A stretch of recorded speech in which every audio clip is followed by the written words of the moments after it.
Hello students and welcome to video 1 in 4.5 to 7 Ps of the marketing mix. And this is the 5th chapter within Unit 4 marketing. And you could argue this is actually the most important chapter in marketing and possibly the whole syllabus, but there are other chapters which are important as well. So this chapter is called the 7 Ps, which is also called the marketing mix. And these are the key decisions that businesses take in order to basically get consumers to buy their good or services. So these are kind of the marketing tools that businesses have available. And we call them the 7 Ps because each one of them begins with the letter P. So product, price, promotion, place, people, processes, and physical evidence. Under the old syllabus, SL students only did the first 4, and then HL students did the next 3. But now all 7 of them are part of the SL syllabus. And in this video, we're going to be focusing on product. And we're going to have 2 videos on product and then a video each on all of the others. So like I said, there's a lot of content here. So first off, let's just define the word product. I mean, I think we know what products are, but these are what we mean here. These are goods and services that businesses sell. And I think you could arguably say that this is the key part of the 7 Ps. It's certainly the first one listed. But effectively, if you get the product right, then the rest will follow easily. I know that there are some examples of businesses with questionable products, which are really, really well promoted. But in general, if you get your product right, then the rest becomes a lot easier. And we can break these down into certain different other things. So products can be goods, in which case they're tangible. So tangible means we can touch them, or they can be intangible, which are called services. So services are things such as haircuts, teaching. We can't touch them, but they're things that people do for us. They can also be broken down into consumer goods and producer goods. So consumer goods are ones bought by consumers, so computers, pencils, etc. They can also be producer goods, which are ones which are bought by businesses. Now, why would a business buy a good? Well, they're products that businesses buy, and they use those products to make their final goods, which are then bought by consumers or theoretically other businesses as well. So the first thing part of product is called the product life cycle. Now, the product life cycle is the stages that a product goes through from launch to decline in terms of sales revenue. And we're going to go through each stage in a little bit more detail, but let's just describe the diagram in general. So on the y-axis, you've got sales. You can also call this revenue or sales revenue. Now, this is normally done through revenue, which is price times quantity, but you could also do it by the number of products that they sell, so units of sales. And on the x-axis, you've got time. I mean, and there's no labels here. So this time period could be a year, it could be 10 years, it could be 100 years. And so how long it takes a product to go from beginning to decline will depend on the nature of the product, with some products taking a long time, whereas a lot of new tech companies, their products might go through this process in a few years. So it depends on the product in this situation. So we go through those stages in a bit more detail. So firstly, we've got introduction, which is also known as launch. And this effectively is when the product or the good or service hits the market. So it's when the business starts selling the product for the first time. And you can see that it will normally start at the origin, where at time 0, sales are 0. And then obviously, in theory, the sales go up over time. Now, during this period of time, the business is likely spending a lot of money on promotion. Because it's a new product, they're going to have to tell consumers about the product. So there's going to be relatively high costs as they spend a lot on promotion. Economies of scale will be low. So economies of scale is when the unit costs go down as you sell more. But since they're not selling more, then the unit costs are going to be relatively high. And because we got low sales, there's going to be cash flow problems, which means that there's going to be negative cash flow here, but we're going to see that in video 2. Then hopefully over time, and this is not necessarily true, some products are introduced and then they do really badly and they never enter the growth stage. But what we've got here is the textbook example of a product life cycle. So during the growth stage, if the launch has been successful, then we get increasing revenue. Customers start buying the product more and more. Shops are willing to stock the product. Distributors are willing to distribute it. And the business is still spending money on promotion because they want to, get the name out there as much as possible. And so, in theory, profits can start to be made during this stage, probably during the second half of the growth stage, as sales become a lot higher. Now, at some point, we're going to hit a maturity stage. Now, how long the growth stage takes, we don't know. It could be 6 months, it could be 20 years, we just don't know. But at some point, sales are going to hit the maturity stage, which means that they're going to be flat. So they're probably going to be high, or the highest they are for the product, but they're going to be flat. And what that means is that they're going to no longer be growing anymore, or if they do grow, then it's going to be relatively slow. So sales are going to be flat. The market share is going to be probably a lot higher than it was during growth, but also flat. Now, at this stage, we are going to get some economies of scale because we're producing a lot, we're selling a lot.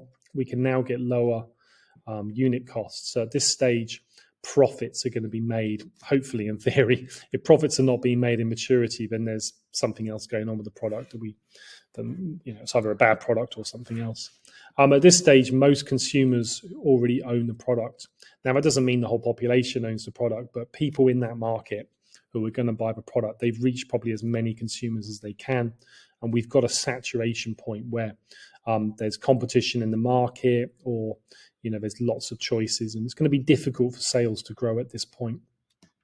Now, what happens next will depend, but according to the product lifecycle model, we go into decline. So what happens is we reach maturity, and then for some reason, sales will now fall and profits will fall. Maybe it's because it's a piece of technology which is outdated and people start buying something else, or some other reason. Now, businesses can also respond to try and stop the decline stage by using something called an extension strategy, but we'll do that in the next video. But effectively, it means that they do something different to try and extend the maturity stage of the product life cycle. So one additional step you might see in some books is called the research and development stage. And this diagram down here, you can see here in the development stage. And this is basically pre-launch, when the business is developing the product and also doing some research. So they haven't started selling the product yet, but the product is being developed, it's being researched, etc. And during this stage, there's obviously going to be high costs as well because they're building the product. There's going to be prototypes, maybe some test marketing. Again, depends on the product, but for all intents and purposes, the 4 stages in this diagram are the 4 main stages, but you might see this stage here.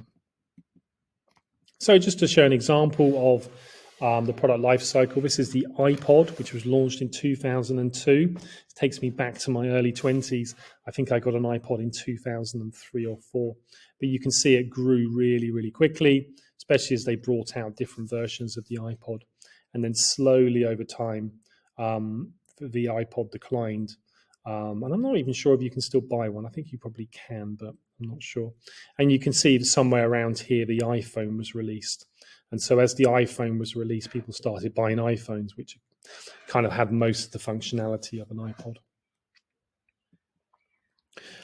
And also, these are different shapes of product life cycles. So if we look at this one here, for example, the traditional one, this is kind of like the textbook version of the product life cycle.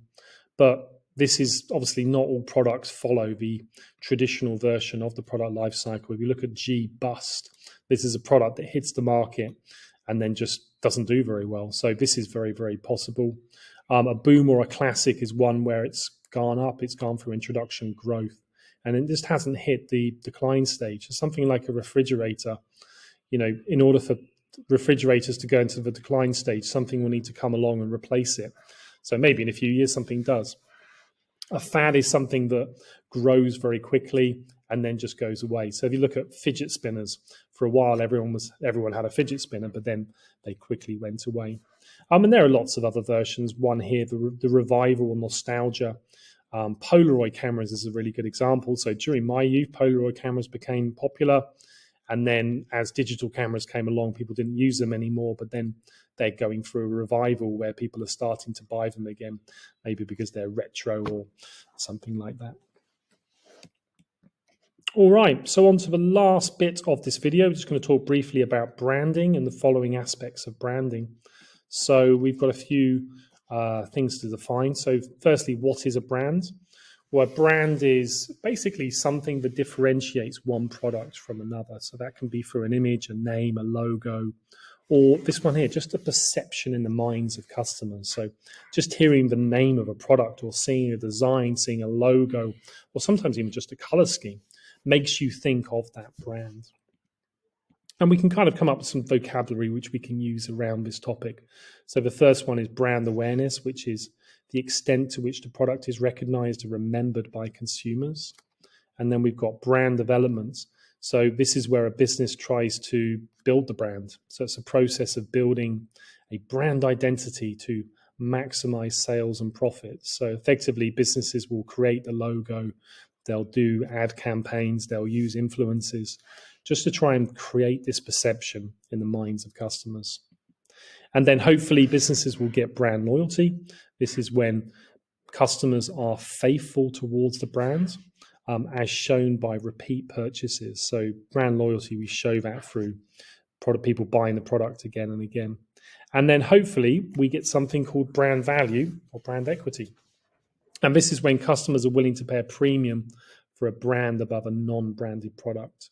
So what does that mean? Well, let's take two pairs of trainers, one pair with no brand on it, then customers are willing to pay $30. But then there's a pair which is exactly the same, but we just put a logo on it. And then suddenly people are willing to pay more.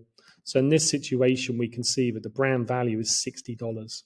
People are willing to pay more for, let's just say they're exactly the same pair of trainers, except one's just got that logo on. So you can see that that's the brand value because they obviously want that brand on, they want to wear that brand. And then briefly, we can look at the importance of branding. So these are pros and cons of branding. I think a lot of this is, fairly straightforward, but advantages of branding, well, recognition, product differentiation, unique selling point. The better the brand, the more brand loyalty there is, the more brand value there is. And we saw with the more brand value, then companies can charge more for those products. Customers are going to have an emotional attachment, which again leads into brand loyalty. And then hopefully, in theory, you get higher employee motivation. I think if employees work for a more well-known company, then they're going to be more motivated to work for that, or that company is going to be able to hire better people because people want to work for a well-known company. And I think it's easier to enter international markets. So when Starbucks and McDonald's enter other markets, people know them already. So it's easier for them to actually enter that market and compete against the local businesses. Some disadvantages, well, the second one's the biggest one, the marketing cost to build and maintain the brand. You're looking at millions here potentially to try and build those brands. And then the first one is, well, bad news will affect the whole brand image of the business. So if there's if one of the products goes bad, then that's going to affect all of the products within that brand. So anything bad that happens can also damage the brand, which can obviously lead into higher marketing costs. And then as businesses enter other markets, there are things like cultural and language differences. And so as they enter other markets, they're going to have to tailor their product, tailor their brand to those different markets, which then becomes, a lot more expensive. Right, that's it for that video. I'll see you in the next one.